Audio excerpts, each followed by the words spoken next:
Welcome to Focus on Education. I'm Keith Fillauer, Chairman of the Oak Ridge Board of Education. This show is a production of Wildcat Television, and we're coming live from the Oak Ridge High School studio. For the remainder of the school year, each member of the Board of Education will be presenting a program with a guest that will be talking about very good things going on in the Oak Ridge schools. Tonight, I'm privileged and honored to have as our first guest, Dr. Fillauer-Borchers, Superintendent of the Oak Ridge Schools. Welcome. Thank you for being here. Thank you. It seems kind of strange that so much time has flown by since you were first here, as you'll be starting your 11th year. Yeah, next year. Yeah, year 10. In year 10 right now. And into year 10. Yeah. So Oak Ridge has kind of become your home now, and your family has, particularly your son, has grown up through the Oak Ridge schools, and your daughter is now married. And the good news is that you will soon be becoming a grandfather. Which is hard to believe, Yes. to believe, but it's going to be great in March. Yeah, going to be wonderful. And a new part of your life, they say. I don't know for a fact, but a new part of your life will be changing and for the good. Everybody tells me it's the most wonderful thing, so we're looking forward to it. I know you and Shannon are very excited about this opportunity. We are. It's going to be great, and with them being so close, it's going to be wonderful. We don't have enough time tonight to talk about all of the good things that are going on in the Oak Ridge schools, but we're going to pick out a few of the topics to talk about. And the first area that I'd like to get your input on, some newness, if you will, to some of our facilities, and that being Robertsville Middle School and the Oak Ridge High School track facility. You want to bring us up to date where we are and what's been going on there? Wonderful. Yeah, and I think anybody that's driven by Robertsville Middle School can see the drastic change that's happened there. We've always talked about there's so many good things happening inside of Robertsville Middle School. The instruction and the interior now has been revamped in the first round of our energy savings plan. But the second round of our energy savings plan, we were able to do the outside of Robertsville Middle School. And we've been talking about that for a long time, how the outside of that building didn't represent all of the great things that were happening inside that building. So almost done and nearing completion. We are going to have a splash of color on the Illinois side of that building back by the loading dock there. So you'll get a little splash of red, probably another medallion, a little bit larger than the one that's on the front of Robertsville. But almost completely done there. A few small things, and then we'll finish up. But just so happy, and we've got so many great comments from people on that building. And besides the visual aspect of it, as we've been working with ESG for energy savings, we continue to show great gains of savings through what's been done both internally and externally on that building. That's a great point, and yeah, because between the two different ESG plans, we had upwards of $13 million of upgrades to the Oak Ridge schools, all paid through energy savings. And as you know, there's a guaranteed agreement on how much energy savings we've had. Well, we've not only gotten that agreement, but have additional money on top of that can be reinvested in our buildings as well. So it's just a great program, and I think the latest we heard was upwards of $200,000 a year over the guarantee from ESG, and all of that can go back into where we have other needs in other buildings. And we will continue as we move forward through this program with ESG, continue to look at our other buildings to see what can be done there to help within the energy savings, which, as you just pointed out, gives us additional monies to be spent to do what we need to do within the Oak Ridge schools. Absolutely, absolutely. And speaking of, we can go to the track. Yes. You know, when you have a project like that, when you have some excess dollars coming from an ESG program, energy savings, you can use that to offset some costs on a great project like the track. So yeah, and again, all you have to do is drive by. You know, I joke with my wife, there's no more barbed wire around the fence at the track. It looks so much more professional, and I think it now fits on that campus. We have a beautiful high school and much needed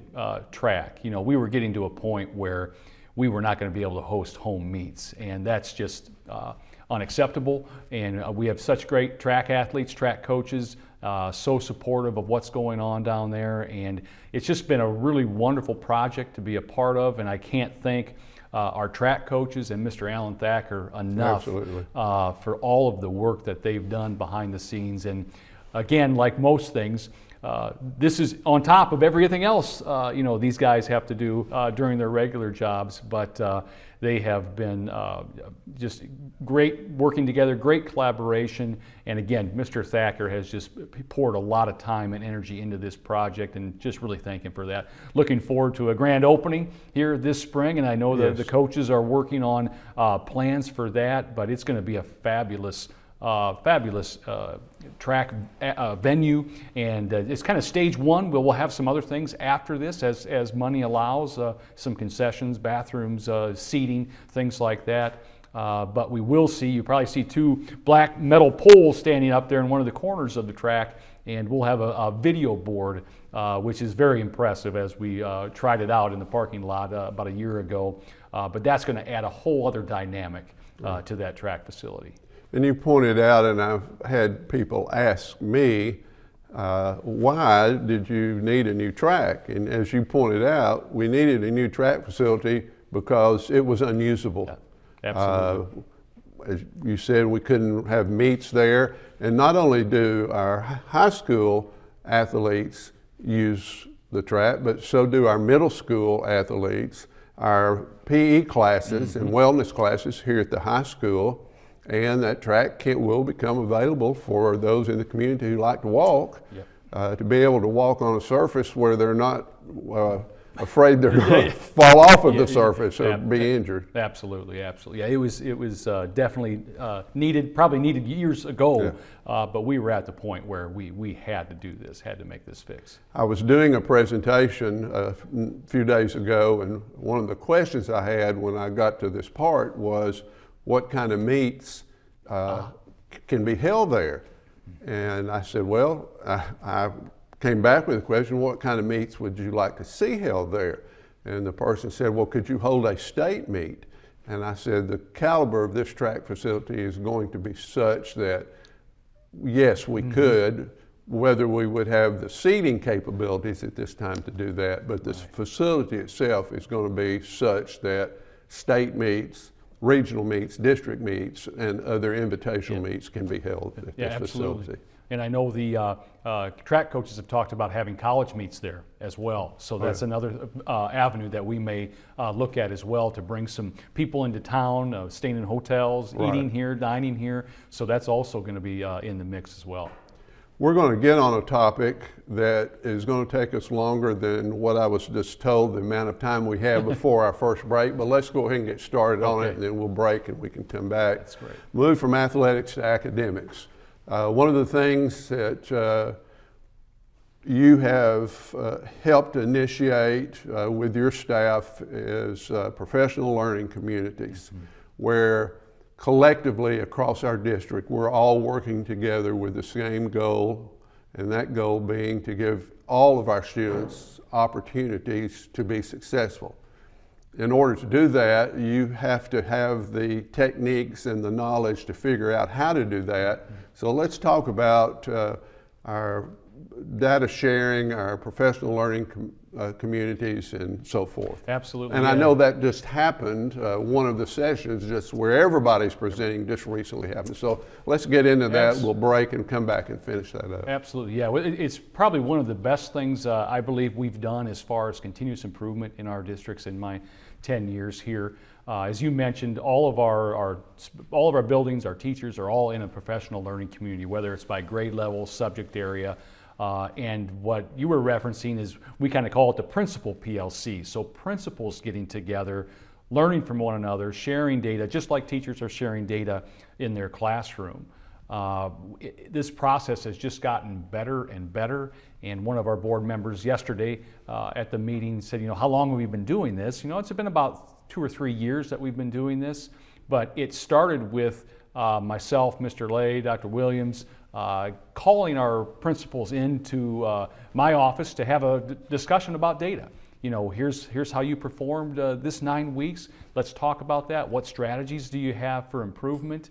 And out of those conversations, you know, Mr. Lay, Dr. Williams, and I said, these are just powerful conversations. We should have more people in this room to hear the strategies, the good things, the improvement processes that could happen. So then we went to all elementary principals meeting together and secondary meeting together, and then finally just saying we need to have one big meeting where all of our buildings come together and share the data that's happening in their building.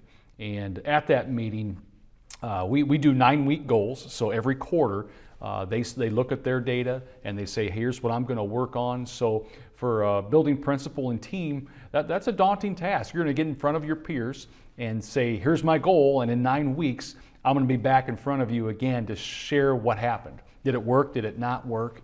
And that's basically what these days are. And the power of the principals getting together and sharing these strategies is probably the best thing that comes out of those meetings. You can have somebody at Glenwood that their third grade, you know, for instance, which they did, you know, blows it off the charts and has incredible achievement.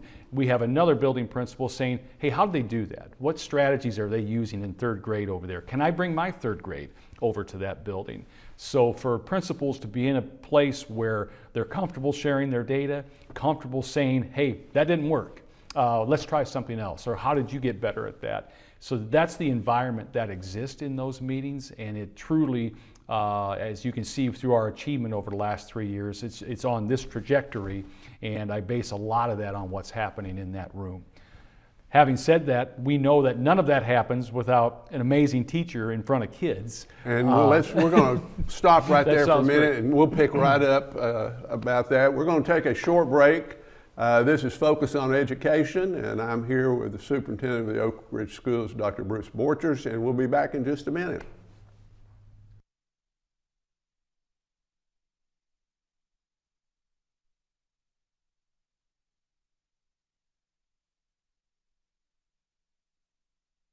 Welcome back to Focus on Education. My guest this evening is Dr. Bruce Borchers, superintendent of the Oak Ridge Schools.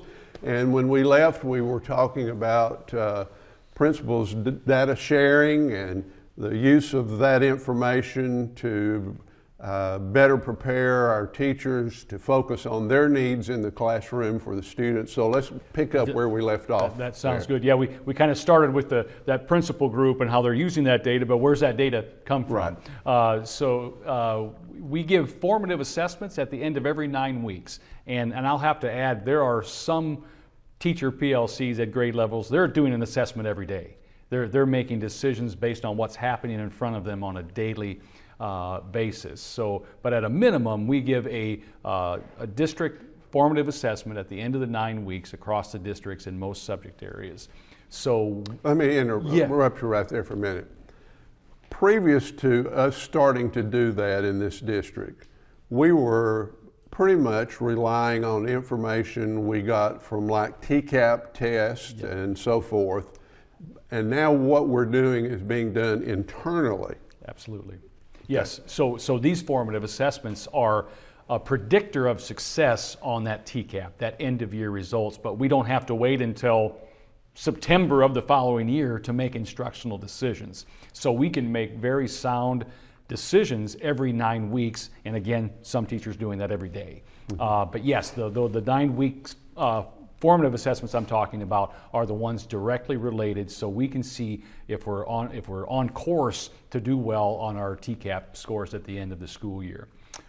So we have data on every single student down to the standard level, and we have teachers working that data and working those goals to get the different and better results that we're seeing at these principal PLC meetings.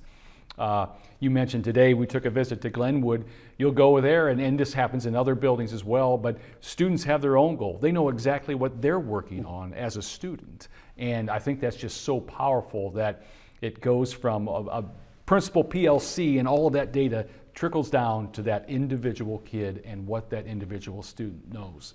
At our meeting the other day, one of our buildings said, because we have this data, they can have a prescription, if you will, for every single kid. It's not the same thing. It's every student has different needs, and this data allows them to make sure they're getting all of those needs of all of those students.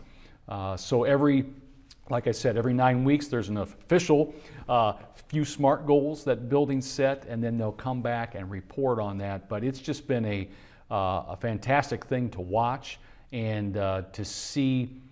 We talked a lot about to see the teacher ownership in that data, because it hasn't always been that way, where benchmarks might not have been done as well as we're doing right now. And I think now the difference is teachers and administrators can see the benefit that we get when we truly know what's going on with all of those individual students and how we can help them. So it's just been a wonderful experience, and I'm excited to see the continued growth and achievement that we're currently seeing, because I think it's just going to continue to increase. And like I said, yesterday I sat there as a superintendent, and there's so many things myself, Mr. Lay, Dr. Williams can say, okay, I think we need to do this, I think we need to do this. What I was hearing yesterday, the level of rigor that teachers were engaged in, the work that they're coming up with on their own, things that I could never prescribe to them, that they're just blowing it out of the water. So I sit there and I just kind of watch in awe of what our principals are doing, working with their teacher leaders, and it's fantastic to watch. Well, and this, we could probably do a whole segment on what I'm about to say, but based on what you have just said and what we're doing, when you go into the classroom of today, that classroom doesn't look like what probably most people still have in their minds when they attended school with their classroom. There's interaction with the teacher, there's interaction among the students themselves, there's activities that students are doing related to what their needs are within that class to bring them to the levels that they need to in the class. It's really exciting to go into a classroom today to see what's going on, to see what our great teaching staff is doing, how they're using the information to give every student the opportunities that they deserve. So it's really fantastic. And as you said earlier, it's really paying dividends across our entire district of what's happening in our schools. And it does make it still too a little competitive among the principals, I'm sure, to say, well, we better get this on the stick here or we're going to be left behind. That's right. Which is a good thing. The elementaries and middle, we only have the one high school, so it's a little harder there. But there is some friendly competition there. But as the board knows, competition, but principals are constantly sharing. Yes. Sharing the good things that are happening, strategies. We're not keeping all the good ideas to ourselves. We're getting those to all of our principals and our staff, and just very proud of the work that they're doing. And again, I can't say enough about the work of the outstanding teachers in the classroom and what they do for our children. Move to another topic. A lot of new terms in education, there always seem to be, but one particular that might be of interest is the iSchool. What is iSchool? Yes. And that would be the letter I. That's right. That's what it is, iSchool. And there's a lot of I words in there, but innovation is the one that sticks out in my mind. And again, being here 10 years, I'm still probably a new Oak Ridger, but something like this could probably only happen in a few cities in this country, and we have the ability to do this here.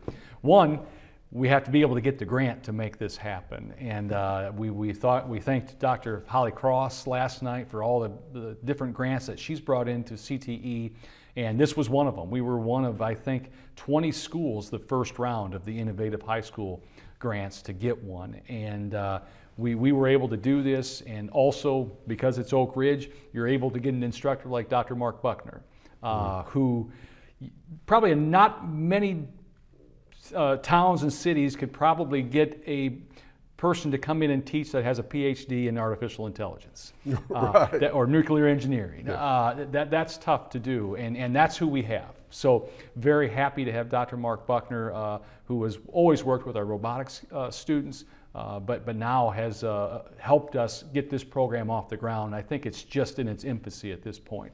But if you know anything about additive manufacturing, subtractive manufacturing, we've got some machines in there that local businesses are wanting to use because they're that good of a machine to machine these parts and things that they need for their business. So it's located over there in the G building behind SC, in the same building in SCA, for those that don't know where this would be located. But all kinds of machinery that is currently being used in industry right now, and our students are able to work on these machines, high-level machines, to create parts for local companies. I believe we're going to just scratching the surface right now, but Dr. Buckner has many partnerships with at the academic level and at the manufacturing level, where we're going to start manufacturing parts for local entities, and they're going to give us product to make those, and we're actually going to have students making money as they're working for these companies. We've gotten that clarified through the state, so we now can pay students working in high school on machines that normally you'd need some type of college degree or post-secondary training to run, and they're getting this real-life business manufacturing experience right here at Oak Ridge High School. And with that comes certain certifications that they can take with them after graduation if they choose to move on in a career, to help get them plugged in at a more advanced level than they would otherwise. Absolutely, yeah. Many of these students that are getting these certifications, if they chose to, they could go right to work in manufacturing industry in well-paying jobs without even going to college.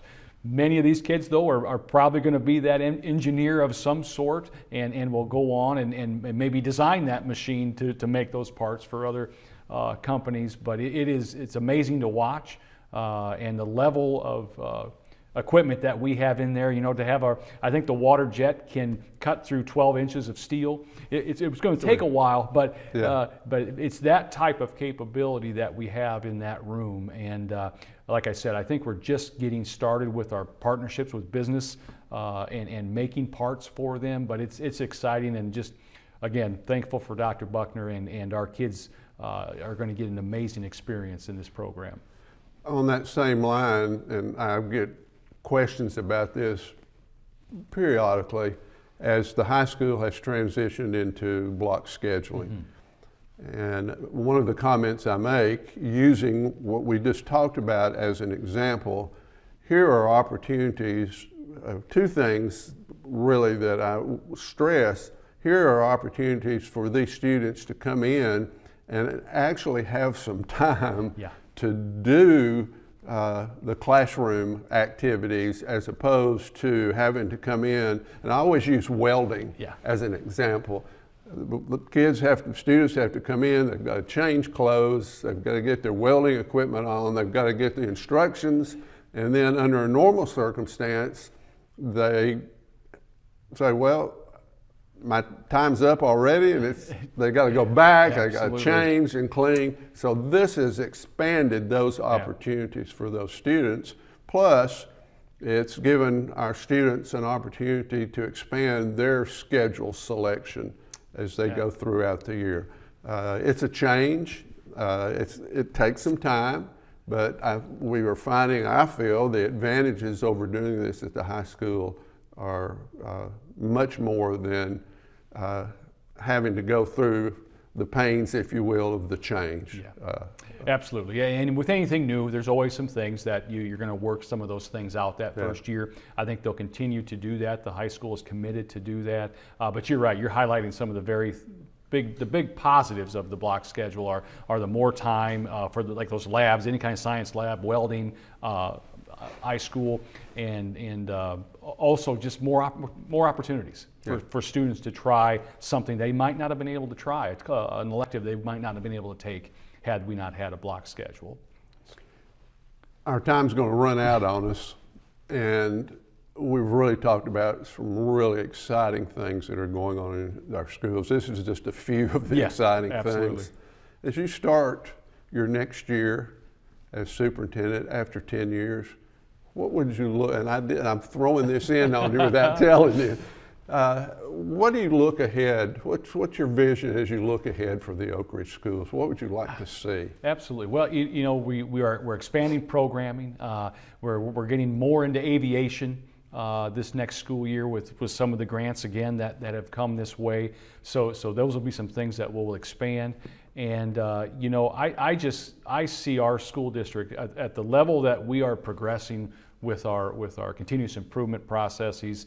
I look forward to seeing where we can take our scores and proficiencies of our students. I just think we're on a really good trend right now, and I think, as our buildings would say, hey, I think we're just getting started. I think we're just getting started, and I look forward to we use that phrase, keep getting better at getting better, and that's where I see us going. But we're going to continue to push, and I know the people that work around me, they realize that I don't like to just stay status quo, and in anything we do, we're going to try to be better at every single year. But we'll continue to look at opportunities. I mean, look what 10 years has changed in our world, in the jobs that are out there for our students. So we're going to have to adapt to all of that and make sure we're adapting our programming to our students to make sure they're as successful as they can be leaving us. But just look forward to the years ahead, and where there's some great things happening in the Oak Ridge schools, and I'm privileged to work with some amazing people. I will mention as we close, we always look forward to the opening session of our state legislature to see what direction they will be providing for public education. There are some issues that we're facing now that we'll be talking about in some future shows. We, at our last board meeting, dealt with a resolution of non-support for the current existing law for what we refer to as third grade retention and based on reading.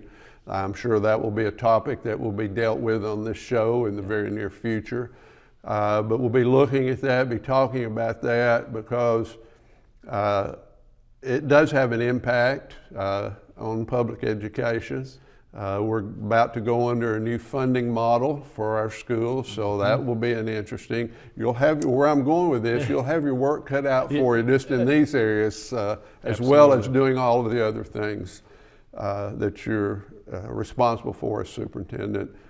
And as we close, as a board member, I want to thank you for all that you do. I know you will tell us that the things that you do, you wouldn't be able to do, as you just mentioned, without your staff, and you've called out some of their names, but there are many others that support the mission of the Oak Ridge schools, and your leadership has taken us with, in my opinion, great leaps and bounds of things that give students the opportunity, and that's what we're all about, giving students the opportunity to be successful. So thank you for coming. Thank you. Obviously, we'll have you back because there's a lot more we can be talking about. We can be talking about. Thank you for tuning in and watching Focus on Education. We'll be back next month with another member of the Oak Ridge Board and their guest to provide you information about the Oak Ridge schools. We invite you to attend our board meetings to find out what's taking place on a monthly basis within our schools. Thank you for watching, and we'll see you next time.